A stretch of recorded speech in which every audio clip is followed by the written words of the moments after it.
What's going on, everybody? Good morning, good morning, good morning. It's 7 a.m. New York time, and I'm just making me some coffee for a bit. Um, I was just doing some reading, and I just came across something that a couple of things clicked in my head. I'll share them with you. It's an article I was reading here. Bank of America unrealized losses on securities rose to 131.6 billion. It's a Reuters article. The thing about it is, you continue reading, Bank of America reported unrealized losses 131.6 billion on securities in the third quarter, growing from the second quarter. But the bank does not expect portfolio will generate actual losses in the long term. I'm going to tell you why it's a bunch of bullshit. And the reason I care is because obviously it's a bank that has people's money and so on and so on. Okay, it says here, analysts say it's highly unlikely that the bank would sell securities, meaning the paper assets they hold, at a loss because the lender has strong liquidity with consumer deposits. Your money, my money. Okay? The higher capital. Keeping securities into maturity also gives flexibility to avert mark-to-market losses. I don't know, maybe I'm the only one that's old enough to remember. Well, who's been around in this world since then? Going back to the 2008 era, we were in the same situation.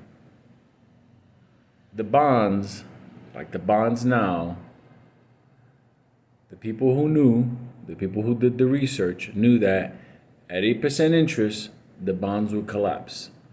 The bonds collapse, that's the securities that bank and all the other banks are talking about that they hold. Those bonds collapse.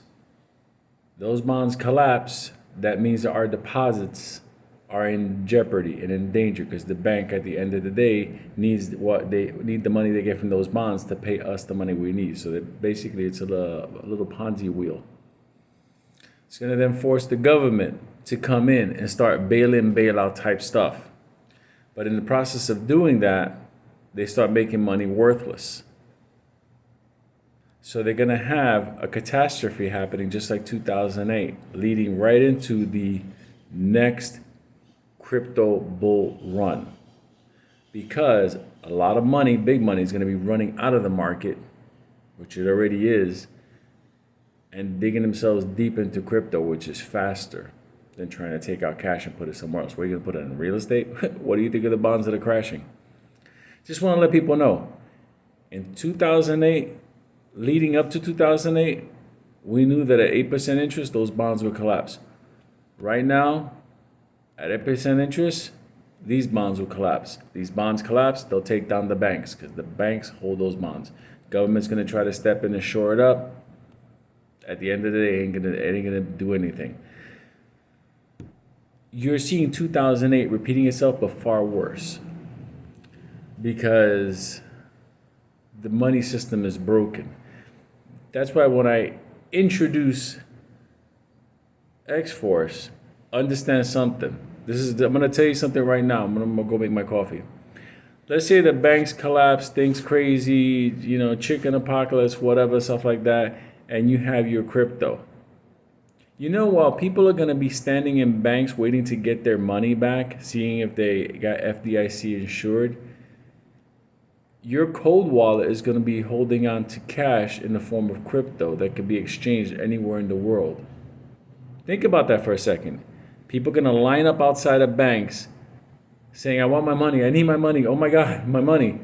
But you and your cold wallet will have the equivalent to money with the proper coins. Think about that for a second. At 8%, this shit all fucking falls apart. I'm sorry to have this kind of like dark humor. It's just I can't believe that they're trying to sell it like this bullshit won't happen again. They didn't fix the problem in 2000. They exasperated. They just made it completely worse. So I anticipate the next Fed rate hike, sweet baby Jesus is coming. That's why at the end of the day, I'm happy that money is in crypto. Now you can say gold and silver, but try offloading gold and silver. It's not easy. It has to be. It's people who say it is easy have never done it. We're not talking about selling like a half a bracelet. We're talking about like moving like a block, a couple of coins. You know, where's the dealer that has to buy it from you? Where he's gonna get his money? His bank's probably gonna be locked up too. We're going into that world. They're gonna reset everything. That's what I'm saying. Having a certain amount of crypto on a cold wallet, not on some stupid coin like Bobo coin, but something that's actually worth, like used as money. This shit is all gonna come down. This is no way around it. It's not even doom and gloom. This is just straight Wall Street banking reality. Our bonds will not survive an 8% interest environment. It didn't do it in the past and it won't do it now.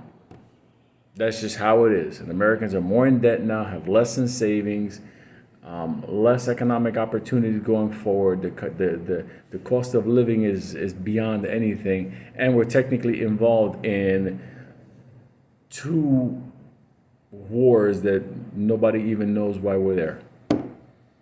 And we're financing them. 8%.